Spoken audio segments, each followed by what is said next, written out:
133টা দেশকে পিছনে ফেলে প্রথম স্থান হয়েছে বাংলাদেশের হাফেজ নুরুদ্দিন জাকারিয়া।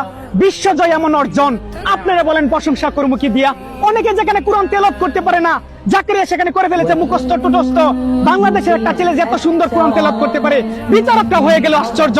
এটা যদি মেসি নেইমার রোনালদোর কোনো ভিডিও হতো, মুহূর্তে হয়ে যেত ভাইরাল।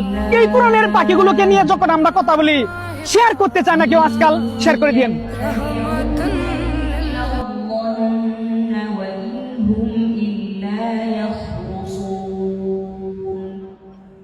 বাংলার গর্ব কি অপূর্ব, বিশ্বজয়ী হাফেজ কোরআন।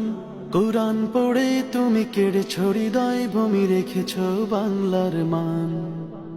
বাংলার গর্ব কি অপূর্ব, বিশ্বজয়ী হাফেজ কোরআন।